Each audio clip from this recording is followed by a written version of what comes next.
Les Eparges. The young green of the woods shone in the morning light. We went by concealed ways to a narrow gorge behind the front line. It had been given out that the 76th Regiment was attacking after 20 minutes artillery preparation, and that we were to stand by in reserve. Precisely at 12 noon our artillery began a violent bombardment that echoed and re-echoed through the forest gorges. It was here we understood for the first time that dreaded word, drumfire. We sat on our knapsacks and waited in suspense. An orderly dashed up to the company commander. Hurried words. The 3 first lines are in our hands. 6 guns captured. We broke into a cheer, and the spirit of the offensive woke in us.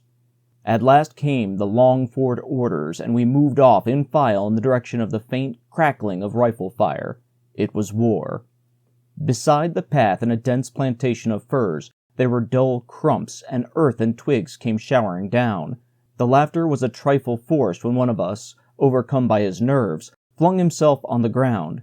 Then the warning cry of death came flitting along the ranks from in front. Stretcher forward! Soon we passed the point where we had broken through. The wounded had already been sent back. Blood-stained fragments of equipment and flesh were caught on the bushes all round. A strange and oppressive sight that made me think of the red-backed shrike that spits its prey on the thorns. The grand tranchee was full of troops hastening forward. Wounded men implored water and cowered against the wall of the trench. Prisoners carrying stretchers went panting rearwards. Chargers careered madly through the fire. On every side shells churned the soft ground. Heavy branches fell to earth. Right in our way lay a dead horse with gaping wounds, and beside it smoking entrails. A bearded Landswersman leaned against a tree. Boys, now for it. The French are on the run. We were in the battle-tossed empire of the infantry. In a circle all round the breakthrough, the artillery fire had made a clean sweep of the trees. On the tortured ground lay the dead and dying that attack had cost us, their faces toward the enemy and their gray coats scarcely visible against the ground. A gigantic fellow whose red beard was smeared with blood stared into the sky, his fingers clutching the loose soil. Another, younger, lying in a shell hole, stirred and turned over. The shallowness of death was already on his face. He did not seem to like our looking at him. With a listless movement he drew his cloak over his head and lay still. From here we went on in file. Shells were screaming all over the time. Where they struck was a flash, and the soil of the clearing was whirled aloft. Stretcher-bearers! We had our first casualty. A shrapnel bullet had severed Fusilier Stolier's carotid artery. 3 bandages were saturated instantly, and within a few seconds he had bled to death. Nearby were 2 guns that could not keep quiet and drew on us even heavier fire. A gunner lieutenant who was looking for wounded was knocked over in a column of smoke that went up at his feet. He picked himself up with marked composure and came back slowly. We were greatly impressed. It was getting dusk when orders came to advance. We went by an endless communication trench through thick undergrowth, much wrecked and torn by shell fire. The trench was strewn with kit and equipment thrown down by the flying French. Near Les Eparges we had to dig ourselves in rocky ground, for there were no other troops in front of us. At last I sank down into a bush and fell asleep. Often as I dozed I could see high overhead the shells of some artillery or other describe their ellipses in a train of sparks. Here, get up, you! We're moving forward. I woke on grass wet with dew. As we were swept with machine gun fire, we made haste back into our communication trench again and took possession of an abandoned French position on the outskirts of the forest.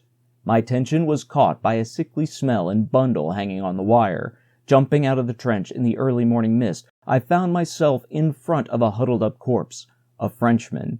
The putrid flesh, like the flesh of fishes, gleamed greenish-white through the rents in the uniform. I turned away and then started back in horror. Close to me, a figure cowered beside a tree. It wore the shining straps and belt of the French, and high upon its back there was still the loaded pack, crowned with a round cooking utensil. Empty eye sockets and the few wisps of hair on the black and weathered skull told me that this was no living man. Another sat with the upper part of the body clapped down over the legs as though broken through the middle. All round lay dozens of corpses, putrefied, calcined, mummified, fixed in a ghastly dance of death.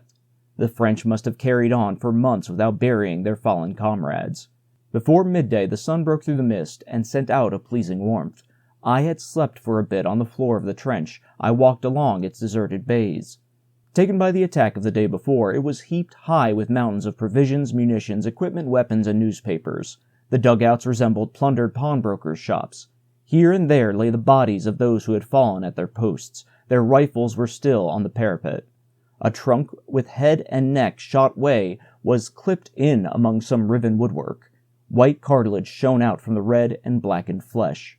It was hard to understand. Nearby, a young fellow lay on his back, his glazed eyes and his fingers fixed in their last aim. It was a weird sensation to look into those dead and questioning eyes. It gave me a shudder that all through the war I never quite lost. His pockets were turned inside out, and beside him lay his pitiful, plundered purse. Although I made up my mind to omit all comments from this book, I should like all the same to say a word or two about this first glimpse of horrors. It is a moment so important in the experience of war. The horrible was undoubtedly a part of that irresistible attraction that drew us into the war. A long period of law and order, such as our generation had behind it, produces a real craving for the abnormal, a craving that literature stimulates. Among other questions that occupied us was this: what does it look like when there are dead lying about? And we never for a moment dreamt that in this war the dead would be left month after month to the mercy of wind and weather, as once the bodies on the gallows were. And now, at our first glance of horror, we had a feeling that is difficult to describe. Seeing and recognizing are matters really of habit. In the case of something quite unknown, the eye alone can make nothing of it. So it was that we had to stare again and again at these things that we had never seen before, without being able to give them any meaning. It was too entirely unfamiliar. We looked at all these dead with dislocated limbs, distorted faces, and the hideous colors of decay, as though we walked in a dream through a garden full of strange plants, and we could not realize at first what we had all round us. But finally we were so accustomed to the horrible that if we came on a dead body anywhere on a fire step or in a ditch, we gave it no more than a passing thought, and recognized it as we would a stone or a tree. I strolled along the devastated trench without being troubled by enemy fire. It was the brief respite before midday that often on many a battlefield I learned to welcome as a breathing space. I used this time now to have a look at everything quietly and comfortably. The enemy accoutrement, the darkness of the dugouts, the miscellaneous contents of the haversacks, everything was new and puzzling. I put French cartridges in my pockets, unbuckled a silk soft ground sheet, and carried off a water bottle covered with blue cloth, and after 3 steps threw all away again. I was induced by a fine striped shirt, lying near an officer's ransacked valise, to pull off my uniform and change my linen, and I was delighted by the fresh, clean feel on my skin. In those days no one imagined going on leave during a war or being able to have a change of clothes. We fought till we were wounded, and wore the old shirt till the acquisition of a new one allowed us to throw it away. It was the length of the war that drove us back at last to humdrum ways. Even Colonel von Oppen, who had sworn a mighty oath that there were 3 things he would never do during the campaign: have his beard trimmed, change his patched cloak for a new one, or take a pen in his hand, had at last to forswear himself. Now that I was rigged out afresh, I looked for a sunny nook in the trench, and, sitting on a piece of timber, I opened a round tin of beef and had lunch. Then I lit a pipe and read the numerous French newspapers lying all round. Most of them, as I saw from the date, had been sent into the trenches the day before from Verdun. Visibility was now good, and a German battery in a small wood just behind the trench began firing. It was not long before the enemy made the appropriate answer. Suddenly I was frightened out of my wits by a mighty crash behind me, and a cone of smoke rose up high in the air. Unused as I still was to the multiple din of the war, I was not able to disentangle the whistle and hum of our own guns from the rending crash of the enemy's shells that fell with ever briefer pauses. And what puzzled me most of all was why it went on from all sides, as though the whizzing shells crossed each other's paths in a senseless maze above the maze of little trenches in which we were dispersed. I could see no occasion for all this activity, and it disturbed and puzzled me. I was still without experience of the fighting, and saw it as a recruit. The battle seemed to me to proceed as strangely and disconnectedly as though it went on upon another planet. At the same time I had no fear, for I felt that I was not seen, and I could not believe that anyone aimed at me or that I should be hit. Indeed, when I rejoined my section, I surveyed our front with complete calm. It was the courage of ignorance. Toward midday, the artillery fire rose to a wild dance. It broke round us without a pause. White, black, and yellow smoke mingled their clouds. The shells, with black smoke called Americans or coal boxes by the old soldiers, exploded with a fearful detonation. In between one heard the familiar twittering of the falling fuses, like the song of canaries. It was odd that the birds in the forest did not appear to be in the least put out by this hundredfold clatter. They sat peacefully above the swaths of smoke, in the shattered branches, and in the brief intervals of silence we could hear their love calls and untroubled songs. Indeed, it seemed that they were urged on to sing by the sea of noise that tossed around them. I sat with another man on a bench fixed into the wall of the trench. Once there was a report on the boarded loophole through which we were looking, and a rifle bullet passed between our heads and plunged into the soil. We were having casualties all the time. I could not tell what went on in the other parts of the trench, but the constant call for stretchers showed that the shelling was beginning to take effect. Now and then someone hurried by with a fresh white bandage that shone out on head or neck or hand, and disappeared to the rear. According to the superstition of the trenches, there is no time to be lost in getting safely out of it with a light wound, as it was often the forerunner of a serious one. My comrade, a volunteer named Cole, displayed that North German cold-bloodedness which seems peculiarly designed for such situations. He bit and squeezed at a cigar that never after all would burn, and he looked very sleepy. His composure was not disturbed when suddenly there were reports of 1,000 rifles behind us. The shell fire had ignited the forest, and huge flames climbed crackling up the trees. At this moment a man appeared at the corner of our fire bay, and told us to follow on to the left. We did so, through clouds of smoke. It was the ration party, just got back, and hundreds of abandoned pots and pans were cooking on the parapet. Who could eat now?